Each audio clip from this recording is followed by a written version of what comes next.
सभी को नमस्कार। रोज की तरह सबसे प्रारंभ में हम धन्यवाद करते हैं परमपिता परमेश्वर का।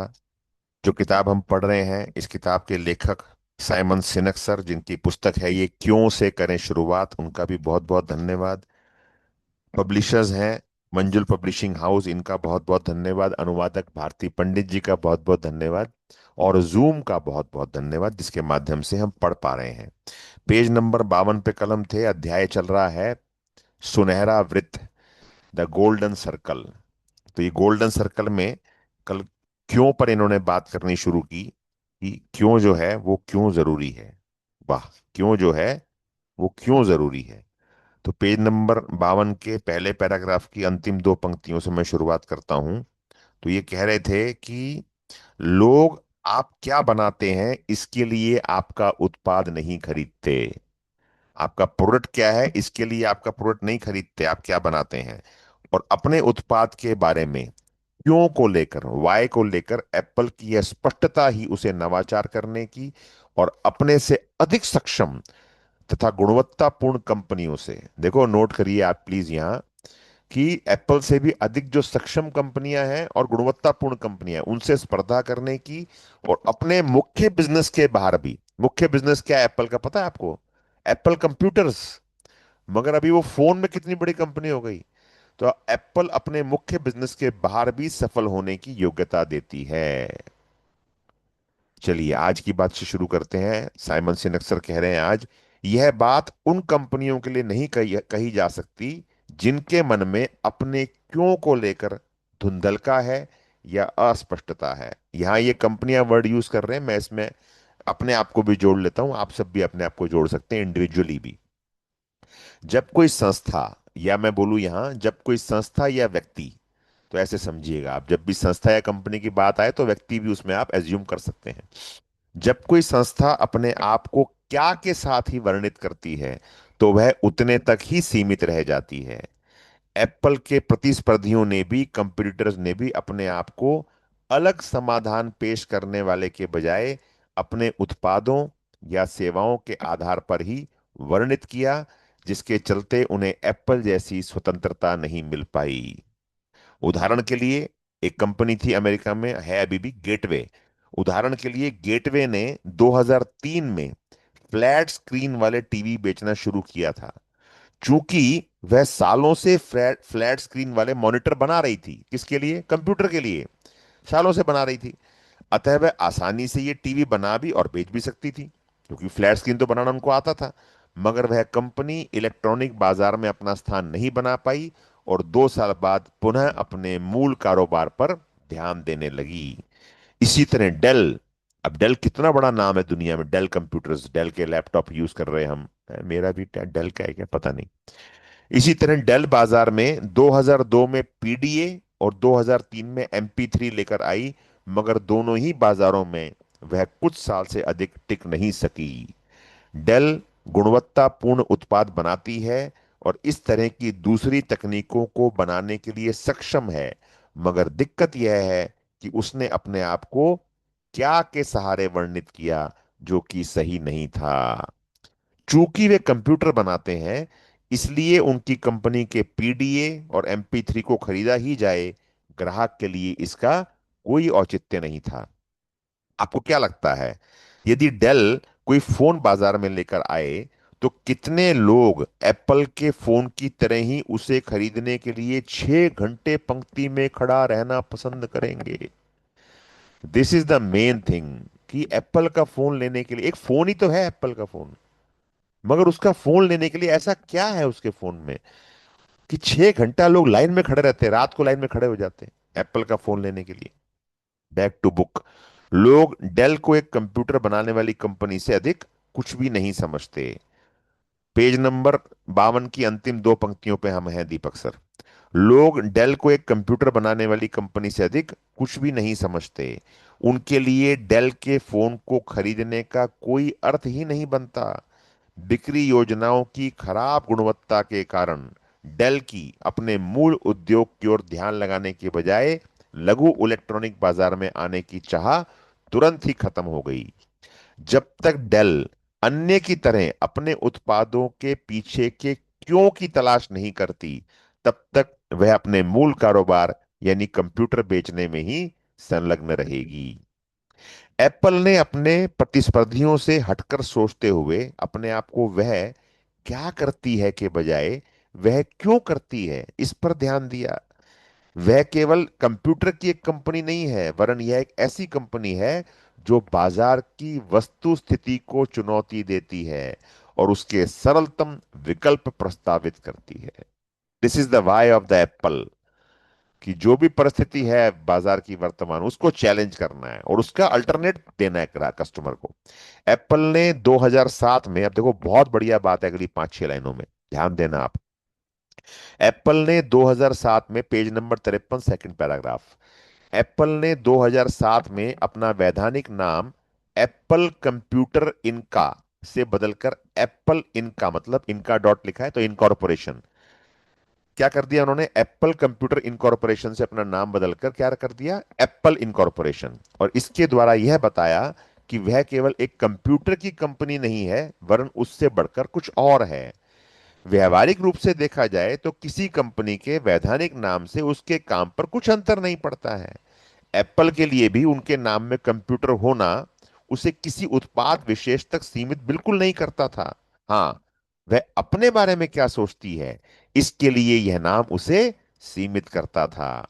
अतः नाम में बदलाव व्यवहारिक सोच के साथ नहीं, वरन दार्शनिक सोच के चलते किया गया था। एप्पल का क्यों 1970 में जन्मा था। 1970 में एप्पल ने अपना क्यों ढूंढा था, वाई। और तब से अब तक इस अवधारणा में कोई परिवर्तन नहीं हुआ है। वे क्या उत्पाद बनाते हैं या किस उद्योग के क्षेत्र में कार्यरत हैं, इन सब से हटकर उनका क्यों अब तक वैसा ही बना हुआ है। और प्रचलित धारणा को चुनौती देने का एप्पल का उद्देश्य भी सही और सफल सिद्ध हुआ है। इलेक्ट्रॉनिक के क्षेत्र की छोटी कंपनी होने के बावजूद उसने इस क्षेत्र की परंपरागत रूप से दिग्गज कंपनियों जैसे सोनी और फिलिप्स को चुनौती दी। मोबाइल फोन के क्षेत्र की अग्रणी कंपनी बनते हुए उसने पहले से विद्यमान कंपनियों मोटोरोला, एरिक्सन और नोकिया को पीछे धकेलते हुए अपने व्यापार का पुनः आकलन करने के लिए मजबूर किया। नए उद्योग में प्रवेश करना और उसमें वर्चस्व कायम करने की एप्पल की योग्यता ने पहले तो इस अवधारणा को चुनौती दी है कि कंप्यूटर कंपनी होने के मायने क्या होते हैं। एप्पल क्या बनाती है यह भले ही नहीं पता हो, एप्पल क्यों अग्रणी है हम यह जानते हैं। यही बात एप्पल के कंप्यूटर प्रतिस्पर्धियों के लिए नहीं कही जा सकती।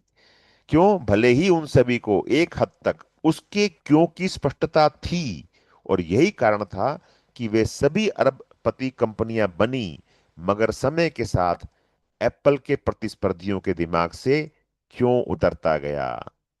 अब वे अपने आप को वे क्या करते हैं से वर्णित करने लगे हैं, हम कंप्यूटर बनाते हैं। वे लोग ऐसी कंपनियों में बदल चुके हैं जो कुछ उत्पाद बनाती हैं, और जब ऐसा होता है तो खरीदी के निर्णय को प्रेरित और प्रभावित करने के लिए कीमत, गुणवत्ता, सेवा और विशेषताएं प्रमुख बिंदु बन जाते हैं। जब कोई कंपनी इन बिंदुओं पर विश्वास करने लगती है तो एक समय बाद केवल इन घटकों के आधार पर बाजार पर पकड़ बनाना और खरीदारों की वफादारी हासिल करना कठिन हो जाता है। हर दिन उठकर अपने आप को रोज एक स्पर्धा के लिए तैयार करना न केवल खर्चीला है, वरन बेहद तनावपूर्ण भी है। स्थायी सफलता के लिए और बाकी लोगों की भीड़ से अलग हटकर अपनी पहचान बनाने के लिए क्यों का मालूम होना बहुत जरूरी होता है। कोई भी कंपनी अपने आप को बाजार की अन्य कंपनियों से अलग करने की चुनौती को उत्पादों की श्रृंखला यानी जिन्स बनाने के द्वारा हल करती है। कंपनी क्या करती है और कैसे करती है, इससे कोई फर्क नहीं पड़ता। उदाहरण के लिए किसी दुग्ध निर्माता से पूछने पर वह आपको बताएगा कि वास्तव में दूध के ब्रांड्स के बीच में भी विविधता होती है। आपको इस अंतर की समझ बनाने के लिए विशेषज्ञता हासिल करनी होगी। बाहरी दुनिया के लिए हर एक कंपनी का दूध एक जैसा होता है, अतः हम सब ब्रांड्स को एक साथ देखते हैं और इसे जिन्स या माल की संज्ञा देते हैं। उद्योग इसी तरह से काम करते हैं। व्यापार से उपभोक्ता और व्यापार से व्यापार तक, यानी बिजनेस टू कस्टमर या फिर बिजनेस टू बिजनेस। तो व्यापार से उपभोक्ता और व्यापार से व्यापार तक बाजार में आज हर उत्पाद या सेवा का यही प्रारूप है। उनका ध्यान वे क्या करते हैं और कैसे करते हैं इसी पर केंद्रित रहता है। क्यों करते हैं इस बारे में सोचा नहीं जाता। आप अपने अपने बारे में, मैं भी अपने बारे में, और हम जहां जहां काम करते हैं, जो जो भी बिजनेस करते हैं, जरा सोचिए थोड़ा सा ध्यान से, क्या उनका ध्यान वे क्या करते हैं और कैसे करते हैं इसी पर केंद्रित रहता है। क्यों करते हैं इस बारे में सोचा नहीं जाता। और वे जितना ज्यादा इस पर ध्यान देते हैं, हम उन्हें उतना ही अधिक एक समूह के रूप में ही देखते हैं और उनके उत्पाद जिन्स या माल बनते जाते हैं। यह एक दुष्चक्र है जिसमें कंपनियां फंसती जाती हैं। जो कंपनियां जिन्स या माल की तरह काम करने लगती हैं, उनके सामने हर सुबह उठकर अपने आप को अलग साबित करने की चुनौती होती है।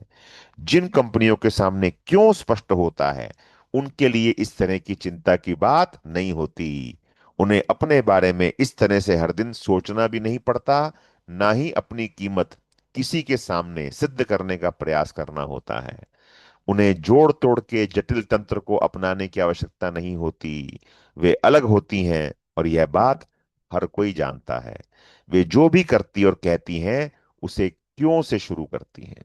वे जो भी करती और कहती हैं, उसे क्यों से शुरू करती हैं। ऐसे भी लोग हैं जिनका विश्वास है कि एप्पल का अनोखापन उसकी मार्केटिंग की योग्यता से आता है जी। एप्पल जीवन शैली को बेचती है, मार्केटिंग प्रोफेशनल आपको बताएंगे। तो फिर इन अब इनका सवाल क्या है, देखो साइमन सिनेक सर का बहुत इंपॉर्टेंट है। तो फिर इन मार्केटिंग प्रोफेशनल ने एप्पल के प्रचार के तरीके को अन्य कंपनियों का प्रचार के लिए इस्तेमाल क्यों नहीं किया, है जी। एप्पल को जीवन शैली के रूप में पहचान देने का अर्थ है कि कुछ लोग जो एक खास तरीके से जीते हैं, वे एप्पल को अपने जीवन में शामिल करते हैं। एप्पल ने किसी जीवन शैली का आविष्कार नहीं किया था, न ही यह जीवन शैली बेचती है। एप्पल केवल एक ब्रांड है जो खास तरह के लोगों की पहचान बन गया है।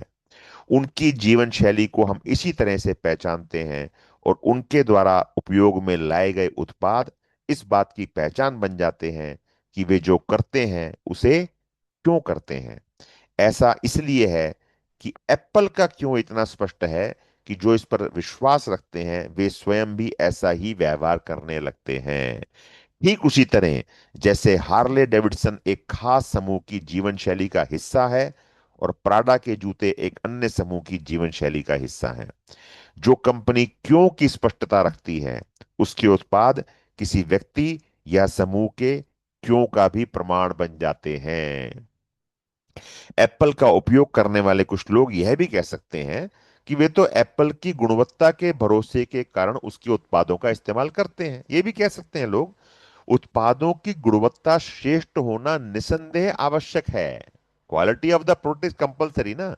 भले ही एक कंपनी के रूप में आपके मन में क्यों की कितनी ही स्पष्टता क्यों ना हो, यदि आप जो बेच रहे हैं वह स्तरीय नहीं है, काम का नहीं है, तो बाकी सब बेकार हो जाता है। मगर हर एक कंपनी के उत्पादों का सर्वश्रेष्ठ होना आवश्यक नहीं है। हाँ, उनका अच्छा होना जरूरी है। बेहतर और श्रेष्ठता की बात तो किसी अन्य कंपनी से स्पर्धा के बाद आएगी ना। जब तक क्यों की स्पष्टता नहीं होगी, उत्पाद की खरीद का निर्णय लेने वाले के लिए किसी अन्य से तुलना करने के भी कोई खास मायने नहीं रहते। बेहतर की अवधारणा, आई एम बेटर, मेरी कंपनी बेटर है, मेरा प्रोडक्ट बेटर है। तो क्या कह रहे हैं सिनक सर कि बेहतर की अवधारणा अपने साथ एक प्रश्न लेकर आती है। इस बेहतर का मानक क्या होगा जी, क्वेश्चन मार्क, पैरामीटर कौन बनाएगा। क्या Ferrari F430 car Honda Odyssey mini van से बेहतर है। अब दो अलग अलग सेगमेंट है, एक फरारी है स्पोर्ट्स कार है, एक होंडा की मिनी वैन है फैमिली कार है। अब वो कह रहे हैं इसका क्या कंपैरिजन है आपस में। यह इस बात पर निर्भर करता है कि आपको कार क्यों चाहिए। यदि आपका परिवार 6 सदस्यों का है, तो आपके लिए 2 सीट वाली फरारी सही नहीं हो सकती। और यदि आप किसी महिला से मिलने और उस पर प्रभाव डालने जा रहे हैं, तो होंडा मिनी वैन शायद सही विकल्प नहीं है। संभवतः, ब्रैकेट में लिखा है इन्होंने, मजाकिया बात है, संभवतः यह इस बात पर भी निर्भर करेगा कि आप किस तरह की महिला से मिलने जा रहे हैं। अतः मुझे पहले से ही धारणा नहीं बनानी चाहिए। चलिए, उत्पाद क्यों बनाया गया है और खरीदार इसे क्यों खरीदना चाहता है, पहले इसकी स्पष्टता होनी चाहिए। मैं आपको होंडा मिनी वैन की तकनीकी खासियतों के बारे में बता सकता हूं जो संभव है कि फरारी से बेहतर हो। यह निश्चित रूप से गैस माइलेज के क्षेत्र में बेहतर है। एक वैन की जो गैस माइलेज है वो फरारी स्पोर्ट्स कार से तो बेटर होती है ना। तो मगर कोई यदि कोई व्यक्ति स्पोर्ट्स कार लेना चाहता है तो मैं उसे होंडा ओडिसी मिनी वैन लेने के लिए हरगिज प्रोत्साहित नहीं करूंगा। कुछ लोग उत्पाद की खूबियों को जाने समझे बिना केवल किसी ब्रांड की ही, जैसे फरारी की कार लेना चाहते हैं। उनके लिए तकनीकी खूबी या खामी केवल एक मूर्त बिंदु हो सकता है जिसके आधार पर वह कार के बारे में अपने अनुभव बताना चाहे। फरारी की श्रेष्ठता को ऐसे व्यक्ति के सामने हठपूर्वक सिद्ध करना जो पहले से ही फरारी का दीवाना हो और उसकी विशेषताओं का प्रशंसक हो, इस वार्तालाप का उद्देश्य नहीं हो सकता। क्या आपने सोचा कि जो लोग फरारी खरीदते हैं वे इसका लाल रंग लेना ही क्यों पसंद करते हैं, और क्यों इसके लिए अतिरिक्त राशि अदा करना भी पसंद करते हैं, जबकि होंडा ओडिसी वैन के खरीदारों का रंग को लेकर ऐसा कोई आग्रह नहीं होता। जो आपको इस बात के समर्थन में लाना चाहेंगे कि एप्पल के कंप्यूटर बेहतर हैं, मैं उनकी इस बात से जरा भी असहमति प्रदर्शित नहीं करूंगा।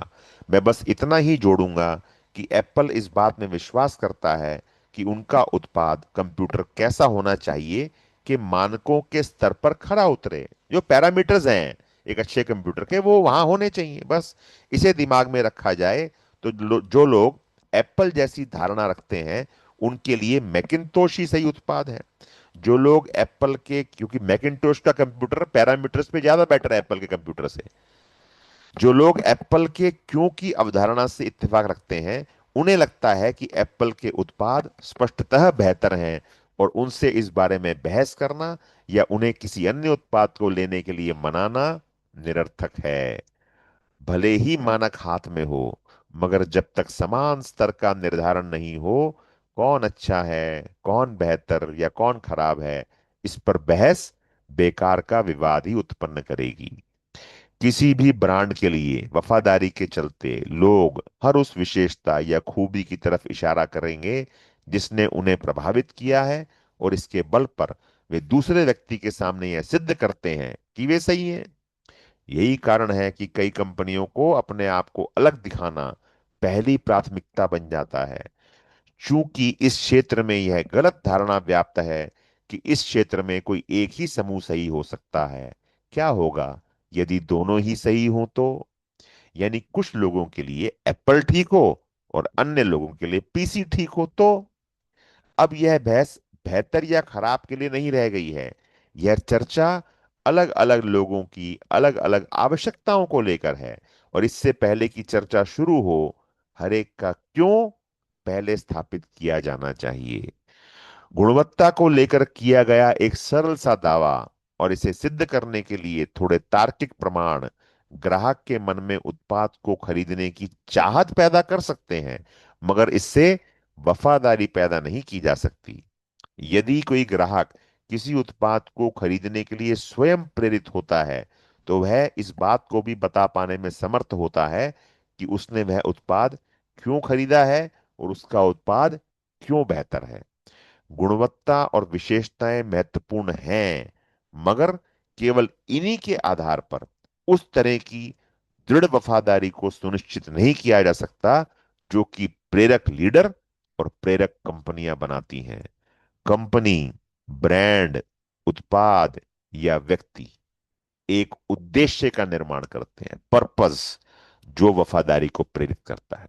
चाहे आप कोई कंपनी है, आप कोई ब्रांड है, आप कोई प्रोडक्ट है या आप कोई पर्सन है, अगर आपने पर्पस का निर्माण कर लिया तो फिर लोग आपके पीछे वफादारी से काम करेंगे, ऐसा इनका कहना है जो मैं समझा। अगला टॉपिक है जी, केवल एकमात्र रास्ता नहीं बल्कि एक ही रास्ता। एक ही बात है, देखो, एकमात्र और एक ही रास्ता, मगर अंदर इसके पढ़ेंगे तो मजा आएगा आपको। अपने क्यों को जान लेना सफल होने का एकमात्र रास्ता नहीं है, मगर सफलता को बड़ा और स्थायी बनाने का तथा नवाचार और लचीलेपन को एकरूप करने का यह एकमात्र रास्ता है।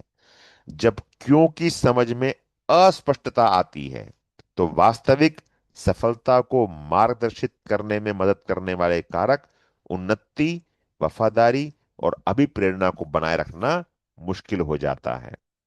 मुश्किल से मेरा तात्पर्य यह है कि ऐसी स्थिति में जोड़ तोड़ की रणनीति लोगों के व्यवहार को प्रभावित करने का साधन बन जाती है। ऐसा करना थोड़े समय के लिए तो अच्छे परिणाम ला सकता है सामने, मगर लंबे समय के लिए यह नीति काम नहीं करती। एक कंपनी हुई है यूएसए में, रेल रोड्स। अब इसका एग्जांपल है बहुत बढ़िया, आगे देखो। रेल रोड्स के उत्कृष्ट बिजनेस स्कूल का उदाहरण लेते हैं। सन 1800 के आखिरी हिस्से में रेल रोड्स देश की सबसे बड़ी कंपनी थी। सबसे बड़ी कंपनी बनने के बाद अमेरिका के भूभाग में बदलाव लाने और ऐसी यादगार सफलता प्राप्त करने के बाद उसके लिए क्यों महत्वहीन होता गया, और इसकी बजाय उसका ध्यान क्या पर केंद्रित हो गया कि वे रेल रोड के व्यापार में थे। दृष्टिकोण का संकरा होते जाना उनकी निर्णय क्षमता को प्रभावित करता गया। उन्होंने अपना सारा धन पटरियों, शहतीरों और इंजन में निवेशित कर दिया। मगर 20वीं सदी की शुरुआत में एक नई तकनीक दुनिया के सामने लाई गई और वह था हवाई जहाज। और इसके आते ही रेल रोड की सारी बड़ी कंपनियां उद्योग की इस दौड़ से बाहर हो गई।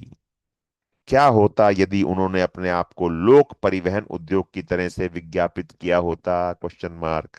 तो शायद उनका व्यवहार भिन्न होता। शायद आज उनके पास सारी विमान परिवहन कंपनियां होती। यह तुलना पुनः उन सब कंपनियों जिन्होंने अपने आप को वे क्या करती हैं इसके आधार पर वर्णित किया है, कि लंबे समय तक के स्थायित्व की योग्यता पर प्रश्न उठाती है। जिस काम को ये कंपनियां लंबे समय से करती आ रही हैं, उनके लिए एक नई तकनीक के सामने डटकर खड़े रहना भी भारी चुनौतीपूर्ण काम था। रेल रोड की कहानी पहले सुनाई हुई संगीत उद्योग की कहानी के समान ही है। यह ऐसा दूसरा उद्योग है जिसने नई तकनीक के उदय के साथ उद्योग की दुनिया में आए परिवर्तन के साथ अपने आप को समायोजित नहीं किया, मगर बाकी उद्योग जैसे समाचार पत्र, प्रकाशन तकनीक और दूरदर्शन उद्योग, जिनके व्यापार के प्रारूप अलग अलग समय काल में विकसित हुए, और ये भी वर्तमान में रेल रोड्स कंपनियों की ही तरह अपने ग्राहकों को अपनी आवश्यकताओं को पूरा करने के लिए दूसरी कंपनियों की ओर जाते देखकर उनके समक्ष अपना महत्व दर्ज करने के संघर्ष में लगे हुए हैं। यदि संगीत कंपनियों के पास क्यों की स्पष्टता होती, तो उन्होंने आई ट्यून के आने के बाद संगीत के क्षेत्र को एक अव्यवस्थित कंप्यूटर कंपनी के भरोसे छोड़कर खुद मैदान छोड़कर जाने की बजाय उसमें भी अपने लिए कोई अवसर तलाश लिया होता।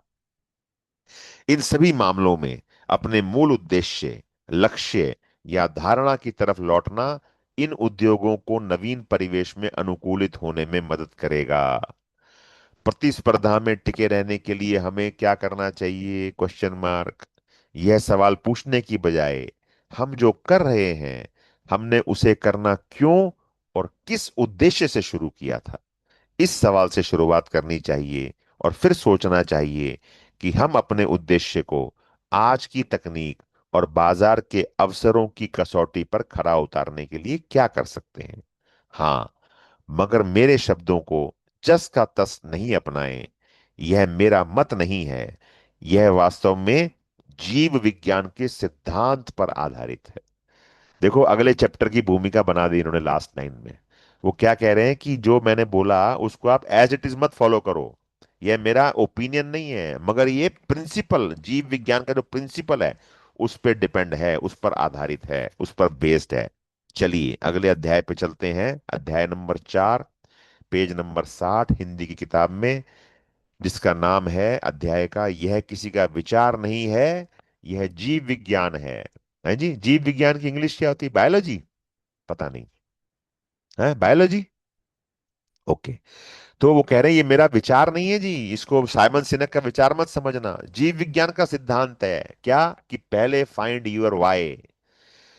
चलिए, अब स्टार बेली स्नीचेस के पेट पर सितारे बने हुए थे। प्लेन बेली स्नीचेस के पास थार का कुछ नहीं था। ये सितारे बहुत बड़े नहीं थे, वे बहुत ही छोटे से। आपको यह लग सकता है कि ऐसा तो होता ही नहीं है। अब ये एग्जाम्पल किस चीज का ले रहे हैं? कोई जानवर का एग्जाम्पल ले रहे हैं शायद। स्टार बेली स्नीचेस के पेट पर सितारे बने हुए थे। मे बी कोई प्राणी है जिसकी बात कर रहे हैं। उसके बाद तुरंत सिल्वेस्टर मैकमंकी मैकबीन एक असाधारण मशीन को सामने रखते हैं और कहते हैं, आपको स्टार बेली स्नीच के जैसे सितारे चाहिए? Question mark. दोस्तों, आप एक सितारे को $3 देकर खरीद सकते हैं। 1961 में स्नीचेस के बारे में लिखी अपनी कहानी में डॉक्टर CS स्नीचेस के दो समूहों का परिचय हमसे कराते हैं। स्नीचेज, स्नीचेज कोई जीव है, कोई प्राणी है। एक वे जिनके पेट पर सितारे बने हैं, और दूसरे जिनके पेट पर सितारे नहीं हैं। ओके। जिनके पास सितारे वही नहीं थे, वे इसके लिए व्याकुल थे और उन सितारों को पाने के लिए किसी भी हद तक जाने और बड़ी से बड़ी कीमत देने के लिए तैयार थे, ताकि वे अपने आप को उस समूह का हिस्सा महसूस कर सकें।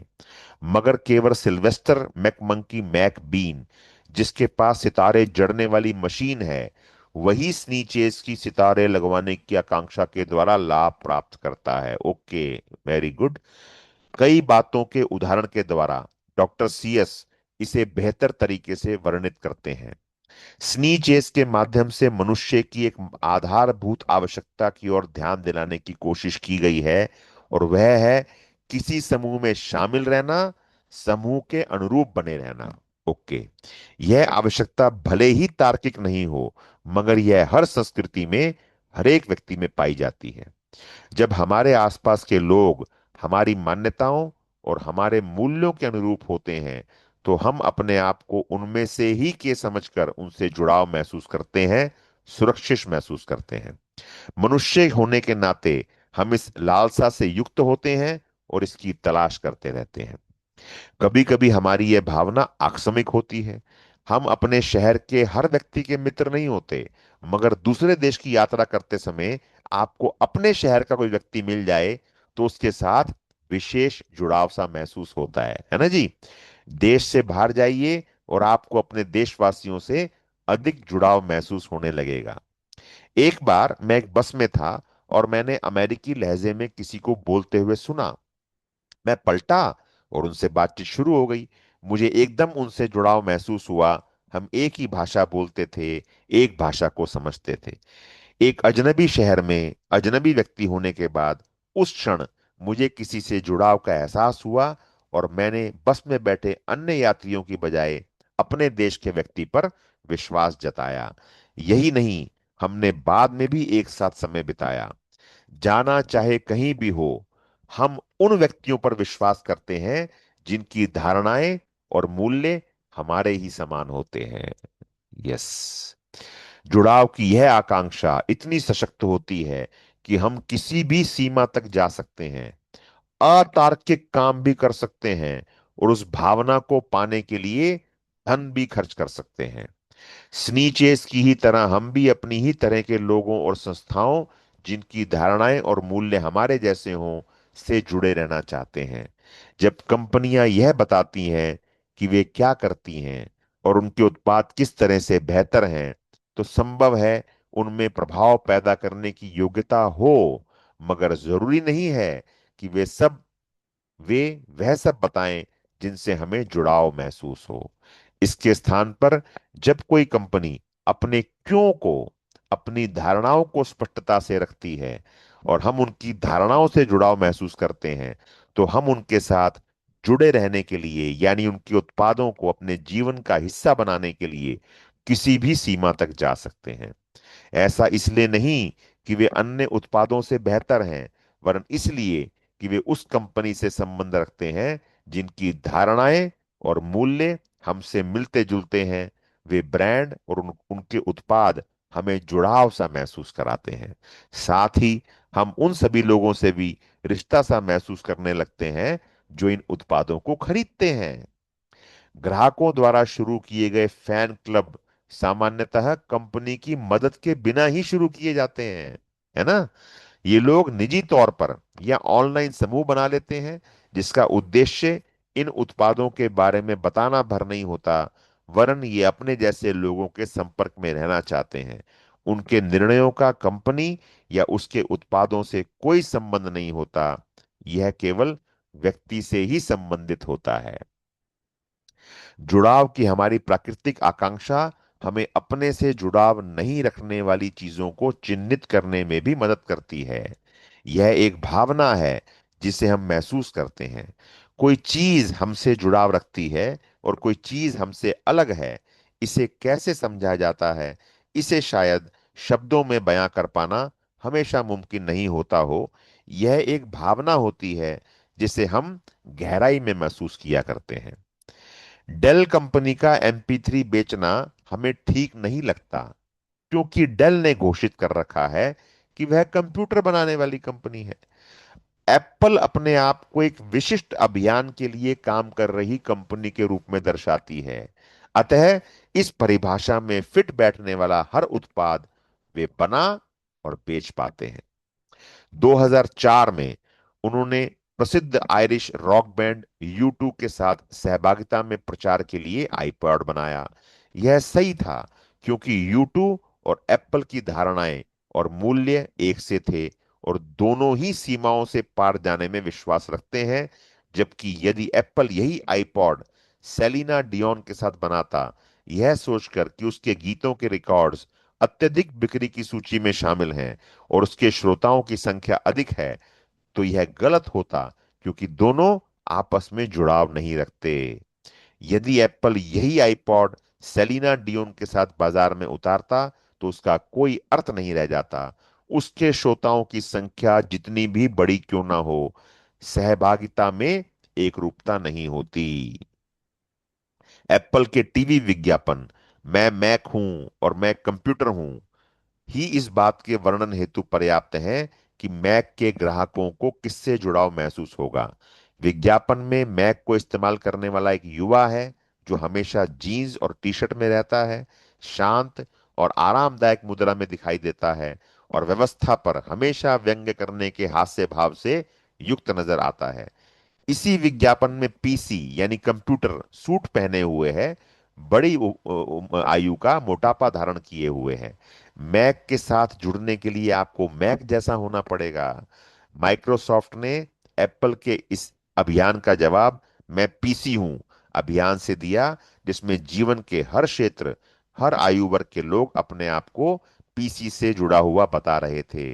माइक्रोसॉफ्ट ने अपने विज्ञापन में शिक्षक, वैज्ञानिक, संगीतकार और बच्चों को भी शामिल किया। चूंकि वह 95% कंप्यूटर ऑपरेटिंग सिस्टम उपलब्ध कराने वाली सबसे बड़ी कंपनी थी, जिससे हर एक का जुड़ाव होना जरूरी है। कोई एक उत्पाद अच्छा या खराब नहीं होता, आप किससे जुड़ाव रखते हैं, सब कुछ इस पर निर्भर करता है। तो आप बहुमत के साथ जाना चाहेंगे कि अकेले खड़े होकर हंगामा करना चाहेंगे। मैं यहां पर इस बात पर, इस क्वेश्चन पर, इस सवाल पर रोक रहा हूं आज की इस रीडिंग को। आप किससे जुड़ाव रखते हैं, सब कुछ इस पर निर्भर करता है। तो आप बहुमत के साथ जाना चाहेंगे कि अकेले खड़े होकर हंगामा करना चाहेंगे।